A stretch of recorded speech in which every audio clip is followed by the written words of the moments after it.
നമസ്കാരം. മലയാളത്തിന്റെ പ്രിയ നടൻ ശ്രീ മോഹൻലാൽ അഭിനയിച്ച ഒരു സിനിമയിലെ ഡയലോഗുണ്ട്. നിങ്ങൾ ധാരാവി എന്ന് കേട്ടിട്ടുണ്ടോ? ഒറ്റ ദിവസം കൊണ്ടാണ് ഞാൻ അവിടെ ആൾക്കാരെ കുടിയൊഴിപ്പിച്ചതെന്നാണ് അദ്ദേഹം ആ ഡയലോഗിൽ പറയുന്നത്. ഇന്ന് ഞാൻ നിങ്ങളോട് സംസാരിക്കുന്നത് മഹാരാഷ്ട്രയിലെ ബോംബെ നഗരത്തിലെ ധാരാവി തെരുവിനെ കുറിച്ചാണ്. ഈ തെരുവ് ഇപ്പോഴെങ്ങനെയാണെന്നും ഇനി എന്താണ് ആകാൻ പോകുന്നത് എന്നുള്ള കാഴ്ചകൾ നമ്മൾക്ക് കാണാം. സോ നിങ്ങൾ എൻ്റെ കൂടെ വരുമെന്ന് വിശ്വസിക്കുന്നു. നിങ്ങൾ ഈ കാണുന്നതാണ് ധാരാവി ചേരി. മഹാരാഷ്ട്രയിലെ മുംബൈ നഗരത്തിലുള്ള ധാരാവി ചേരി. മനുഷ്യർ എലികളെ പോലെ തിങ്ങിപ്പാർക്കുന്ന ഒരു സ്ഥലമാണിത്. വളരെ ചെറിയ സ്ഥലത്ത് നമുക്ക് പോലും സങ്കല്പിക്കാൻ പറ്റാത്ത രീതിയിൽ ജനങ്ങൾ തിങ്ങിപ്പാർക്കുന്ന സ്ഥലം. വൃത്തിഹീനമായ ചുറ്റുപാടുകൾ. ഒരു കുടിലിന്റെ മുന്നിൽ നിന്നും കാലെടുത്തു വെച്ചാൽ അടുത്ത കുടിലിന്റെ മുൻവശം. ചാക്കുകൊണ്ടും ഫ്ലെക്സ് ബോർഡ് കൊണ്ടും ഒക്കെ കെട്ടിമറിച്ച് ഒരു കെട്ടുറപ്പുമില്ലാത്ത കുടിലുകൾ. ഒരു കാലത്ത് ഈ സ്ഥലം ചതുപ്പ് നിലമായിരുന്നു. മുക്കുവന്മാരായിരുന്നു ഇവിടെ താമസിച്ചുകൊണ്ടിരുന്നത്. പിന്നീട് നഗരവൽക്കരണത്തിന്റെയും വികസനത്തിന്റെയും ഒക്കെ ഭാഗമായിട്ട് ഈ സ്ഥലം ചേരിയായിട്ട് മാറി. ആയിരക്കണക്കിന് ചെറുകിട വ്യവസായ യൂണിറ്റുകൾ ഇവിടെ പ്രവർത്തിക്കുന്നുണ്ട്.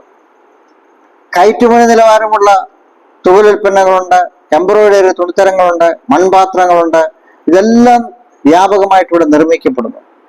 ഇവ ഇന്ത്യയിലും അന്താരാഷ്ട്ര കമ്പോളങ്ങളിലും ഒക്കെ ഇത് വിറ്റഴിക്കപ്പെടുന്നുമുണ്ട്. ധാരാവിയെ പൂർണ്ണമായും പൊളിച്ചു മാറ്റി പുനർനിർമ്മിക്കുവാൻ വേണ്ടി അദാനി ഗ്രൂപ്പ് ചുക്കാൻ പിടിക്കുകയാണ്. മഹാരാഷ്ട്ര സർക്കാരും അദാനി ഗ്രൂപ്പും ചേർന്നാണ് ഈ നഗരവൽക്കരണം നടപ്പാക്കുവാൻ ശ്രമിക്കുന്നത്. നിലവിലെ ചേരി പ്രദേശങ്ങൾ ആധുനിക സൗകര്യങ്ങളുള്ള ഒരു ടൗൺഷിപ്പാക്കി മാറ്റാനാണ് ഇവരുടെ ഉദ്ദേശം. ഇതാണ് അവരുടെ പ്രധാന ലക്ഷ്യം. അപ്പൊ ഇപ്പോൾ താമസിക്കുന്ന ആൾക്കാർക്ക് മികച്ച വീടുകള്, ആരോഗ്യ സംവിധാനങ്ങള്, ഇതെല്ലാം ഇവർക്ക് സൗജന്യമായി കൊടുക്കുവാനാണ് ഈ അദാനി ഗ്രൂപ്പ് ഉദ്ദേശിക്കുന്നത്. ഈ അധിവാസത്തിന് ശേഷം ബാക്കി വരുന്ന സ്ഥലങ്ങള് കെട്ടിടങ്ങൾ വെച്ച് അത് വിൽപ്പന നടത്തും. എന്നിട്ട് അതിൽ നിന്നും കിട്ടുന്ന വരുമാനം കൊണ്ടാണ് ഈ പദ്ധതിയുടെ ഭീമമായ തുക കണ്ടെത്താൻ ഇവർ ഉദ്ദേശിക്കുന്നത്. അതിന് ചില നിബന്ധനകൾ ഇവർ വെച്ചിട്ടുണ്ട്. അതായത് 2000 ജനുവരി 1 അതിനു മുമ്പോ ധാരാവിയിൽ താമസിക്കുന്നവർക്ക് 350 ചതുരശ്ര അടി വിസ്തീർണമുള്ള ഫ്ലാറ്റുകൾ ഈ ഗ്രൂപ്പ് സൗജന്യമായിട്ട് നൽകും.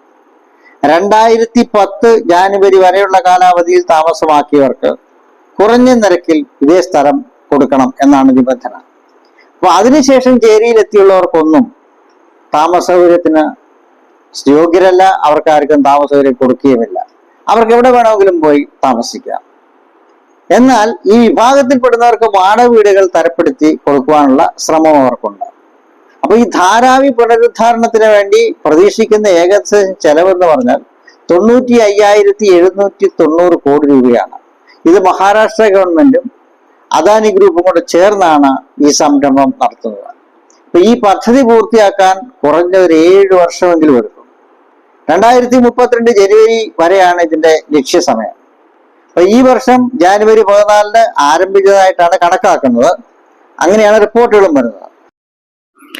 ബോംബെ നഗരത്തെ ഇന്റർനാഷണൽ ലെവലിലുള്ള ഒരു നഗരമാക്കി മാറ്റുവാൻ മഹാരാഷ്ട്ര ഗവൺമെന്റ് എടുക്കുന്ന ഈ തീരുമാനങ്ങൾക്ക് നമുക്ക് പിന്തുണ നൽകാം.